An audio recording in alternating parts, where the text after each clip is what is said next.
Nous continuons maintenant avec le Soudan. Le pays a annoncé samedi avoir reçu un prêt de 300 millions de dollars du Fonds monétaire arabe destiné à l'aider à faire face à la grave crise économique à l'origine de manifestations inédites demandant le départ du président Omar el-Béchir. Le premier accord porte sur un prêt de 230 millions de dollars et le second sur une facilité de 70 millions de dollars pour l'achat de denrées stratégiques, a indiqué le ministère des Finances dans un communiqué. Sans donner plus de détails, l'accord a été signé par le ministre soudanais des Finances par intérim Mustafa Wali et Abdul Rahman Al-Hamidi, responsable du Fonds monétaire arabe basé en Arabie, aux Émirats arabes unis. Constant Lemou, ça devrait donner un nouveau souffle au pouvoir d'Omar el-Béchir. Effectivement, le pouvoir d'Omar el-Béchir connaît des difficultés graves et franchement, ce pouvoir ne tient qu'au bout du fil parce qu'il est complètement asphyxié par plusieurs facteurs. D'abord, depuis 1997, ce pays a été mis sous embargo américain après avoir été mis sur le banc des accusés parce qu'il soutenait les groupes islamistes. Donc, cet embargo a duré 20 ans. Ce n'est qu'en 2017 que l'embargo a été levé, mais franchement, 20 ans d'embargo américain sur ce pays-là, il faut comprendre que le pays est complètement à terre. Ensuite, il faut voir le facteur de la sécession du Soudan du Sud avec le président Salva Kiir, qui a donc coupé la partie vitale du Soudan. Le Soudan du Sud regorge des richesses en pétrole et d'autres richesses du sous-sol, dont le Soudan, le Grand Soudan, disons, s'était enrichi pendant longtemps en laissant en marge le développement du Soudan du Sud. C'est d'ailleurs ce qui a soulevé la rébellion du Soudan du Sud qui a fini par obtenir son indépendance en juillet 2011. Alors, toute cette conjonction de données défavorables a ramené l'économie soudanaise pratiquement à zéro. Et il faut remarquer aussi que el-Béchir lui-même est poursuivi par la CPI à la suite des centaines de milliers de morts dans la guerre du Darfour. Donc cela ne pouvait pas du tout arranger l'économie soudanaise qui est complètement asphyxiée. Il faut remarquer que ces manifestations qui risquent d'emporter el-Béchir ont été déclenchées par l'augmentation du prix du pain. Voilà, triplé il a suffi, c'est la goutte d'eau qui a fait déborder le vase. Et on a tout simplement triplé le prix du pain et tout de suite les manifestations sont déclenchées contre ce régime dont les manifestants demandent la démission pure et simple du président. Oui, les 300 millions de dollars est un ballon d'oxygène de la part du fonds arabe qui va vraiment aider el-Béchir peut-être à faire face à certaines urgences. Mais est-ce que cela suffira pour relancer l'économie? Vraiment, il faudrait vraiment de la magie dans la gestion de ces fonds pour qu'ils puissent encore durer au pouvoir ou du moins apaiser la grogne sociale. Sinon, c'est un ballon d'oxygène, mais le mal n'est pas encore guéri. Mais justement, Constant Lemou, est-ce que ce dont le Soudan a aujourd'hui besoin, ce n'est pas plus d'une nouvelle orientation économique pour relancer le pays que des apports Justement, à partir du moment où la partie riche du pays a été coupée, il faut redéfinir de nouvelles stratégies économiques. Il faut avoir de nouveaux partenaires économiques pour réorienter les stratégies de développement du pays, ce qui peut peut-être donner un nouveau souffle à ce pays. Sinon, la partie nord du Soudan est essentiellement pauvre. Essentiellement pauvre et ce n'est pas du tout facile de remonter la pente. Moi, je dirais que c'est une bonne chose, cet accord-là qui a mené le Soudan du Sud le Soudan a bénéficié des 300 millions de dollars. Oui, c'est une bonne chose si vraiment l'homme saura comment vraiment le gérer. Parce qu'on a entendu les propos de ce président, Omar Béchir, qui avait parlé avec un ton sage en février passé, si je me rappelle bien. En février passé, avec tous ces hommes, ces bras droits, s'adressant à la population, comme quoi leurs revendications étaient légitimes. Or, ce monsieur, on ne le connaissait pas le passé, de par ses propos va en guerre. Donc, quelque part, s'ils sont parvenus avec cet accord à bénéficier d'une telle somme, vivement que la gestion vraiment soit, la bonne gestion soit vraiment au rendez-vous, de sorte que le minimum nécessaire puisse apaiser les cœurs. Parce que là, quelqu'un l'a dit, ce n'est pas cette somme-là qui pourra résoudre vraiment le problème du Soudan. Mais quelque part, il va falloir redéfinir carrément une autre politique. Parce que Omar El-Béchir, n'oubliez pas, il a fait 20 ans pratiquement, il est arrivé en 89. 30 ans. 30 ans, voilà. 30 ans. Et aujourd'hui, avec la situation avec le Soudan du Sud, il va falloir carrément revoir la politique, la gestion même du pays, puisque les ressources étant finalement émiettées, divisées, sinon la grande partie étant partie de l'autre côté, il va falloir carrément revoir les choses, parce que le taux d'inflation est trop élevé. On parle d'un taux d'inflation annuel de 70%. Voilà. Le pays est confronté à plusieurs problèmes, notamment le carburant, l'alimentation. Les jeunes, le problème d'emploi est un peu mondial, c'est un peu partout. Mais quelque part, il va falloir que l'accent, de manière catégorique, soit mis sur la bonne gestion, de sorte que dans un laps de temps, on puisse quand même, les cœurs puissent être soulagés un peu dans le pays. Justement, David Diakbavier, est-ce que Omar El-Béchir est l'homme qui peut encore, après 30 ans de pouvoir, impulser cette nouvelle gestion au Soudan?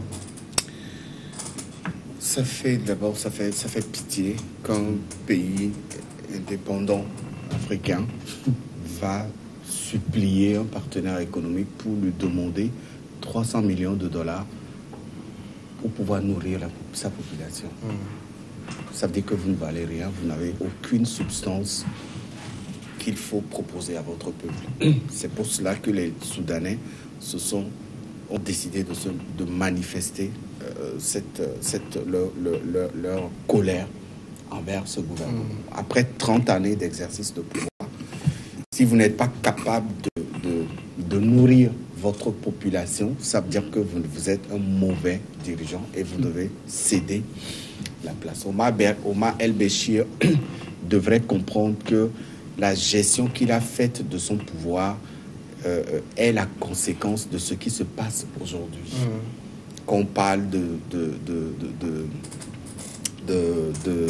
scission du territoire soudanais, je dis non. Même si le Sud est riche, qu'est-ce que Omar El-Béchir avait fait lorsque le pays était entier, avec les richesses qui sont produites dans la vente du pétrole? Vous savez, quand on vous parle du Sud-Soudan, c'est tout le territoire qui est pétrolier. Donc, c'est des centaines de milliers de litres de carburant qui sont pompés tous les jours.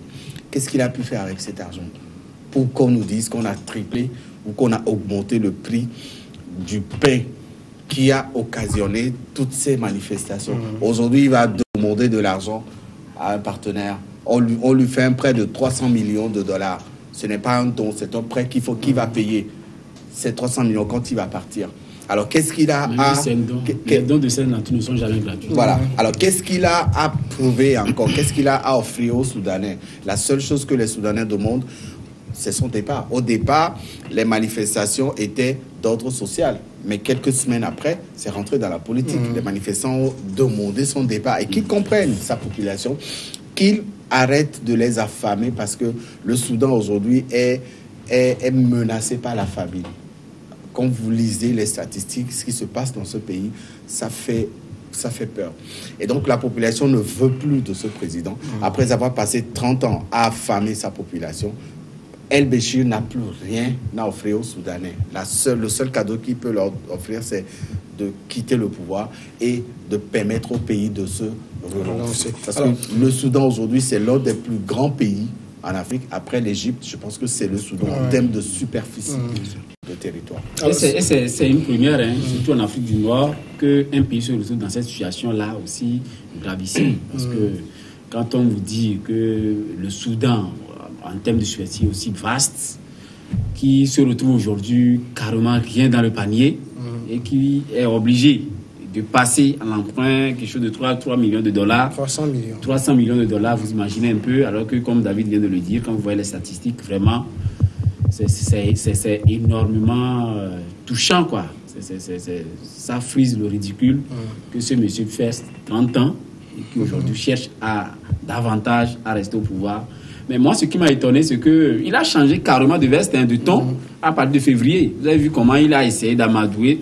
Quelque part, il a quand même réussi à apaiser les cœurs, parce qu'il a même promis, effectivement, il en a libéré certains, il a promis comme quoi il va libérer des dizaines de personnes qui sont en prison depuis un moment. Et donc, du coup, il y a eu un peu cette accalmie qui est arrivée. Mais avec cette somme-là, bon, on verra ce qui sera fait, mais n'attendons pas grand-chose. Parce que 30 ans après, on ne sait pas. Alors, mais Constant, c'est vrai qu'on dépeint un peu la situation du Soudan en noir, mais si la Ligue arabe consent à donner 300 millions au pays, c'est que peut-être la Ligue arabe fait toujours confiance à la gestion de Béchir.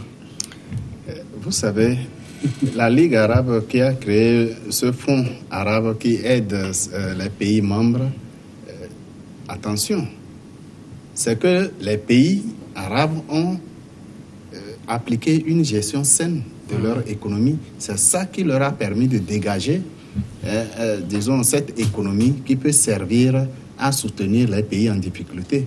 Mais alors, quand on prend le Soudan, qui est membre de la Ligue arabe, qu'est-ce que le Soudan apporte au fonds arabe? Rien, absolument rien. Mais ces 300 millions, comment le Soudan pourra les rembourser? Pratiquement impossible.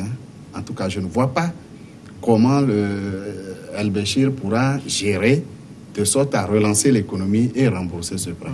Je considère ça comme, disons, un cadeau qui a été fait au Soudan. Si El-Béchir était capable de gérer le pays de façon saine, eh bien l'ensemble du Soudan serait un pays développé. De par le nombre d'années de son règne, 30 ans pendant lesquels, ou du moins au moins 25 ans, pendant lesquels il a exploité le pétrole et beaucoup de richesses du Soudan du Sud, qui n'a même pas développé cette zone minière. Il a utilisé ces fonds juste pour asseoir son pouvoir et soutenir les groupes islamistes armés. Et souvenez-vous qu'il a mené la guerre à Salva Kiir pendant des années.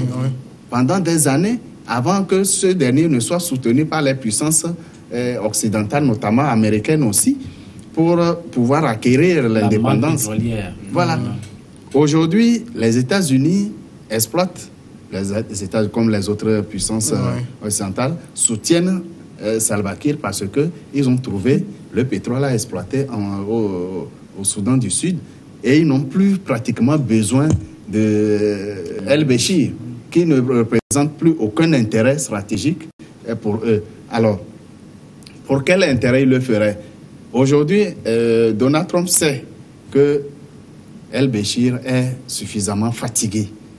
Il est fatigué, ne représente plus pratiquement plus de menaces, puisqu'il n'a même pas les moyens de financer les groupes islamistes qu'il avait l'habitude de financer pour inquiéter les intérêts américains dans le monde. Donc, il faut avouer qu'aujourd'hui, le Soudan, ou du moins le pouvoir de El-Béchir, connaît pratiquement ces derniers moments. David, est-ce que la Ligue arabe n'a pas plutôt intérêt à accompagner le Soudan dans la gestion de ses fonds? Parce que si on les remet à Béchir, peut-être qu'il va s'en servir pour se réarmer, pour refaire davantage, s'opposer à la contestation grandissante dans son pays. C'est un prêt. Quand la banque vous fait un prêt, la banque ne gère pas, ne s'immisce pas dans la gestion du prêt qu'elle vous a fait. Mais c'est un pays membre de la Ligue arabe. Oui, et ils ont été sensibles à l'appel de El-Béchir. Mais je pense que la meilleure solution aurait été que la gestion soit faite en amont par cette ligue. Vous savez, les 300 millions de dollars, les plus de 50% vont servir, cet argent va servir à à acheter des armes pour mater la population, mater l'opposition dans son pays. Parce que Omar El-Béchir n'a pas envie de sentir que son pouvoir est... voilà. Et donc aujourd'hui, il n'a plus de liquidité à sa disposition. Et donc, il a fait appel à la Ligue arabe pour lui insuffler un peu d'énergie financière. C'est quand même assez extraordinaire. Lorsqu'il était au pouvoir, quand on parle du Soudan, moi, je connais un peu ce pays. Je connais un peu ce pays parce que j'ai eu la formidable chance d'aller à un voyage de découverte dans ce pays, au temps où le Soudan était encore unifié. C'est un pays immensément riche. Quand vous allez dans le Golfe Persique, des pays, quand on vous parle des Émirats Arabes Unis, quand on vous parle j'oublie le nom de ce pays dont la capitale est Doha, le Qatar, qui sont des pays qui se sont développés grâce au pétrole. Mais comment pouvez-vous comprendre qu'au Soudan, le Soudan n'a jamais réussi à se développer, alors qu'il y avait une manne pétrolière assez importante. Donc cet argent avait servi à El-Béchir d'acheter des armes pour alimenter, comme le disait Lemou tout à l'heure, pour alimenter les factions terroristes. On va marquer la pause. On revient après.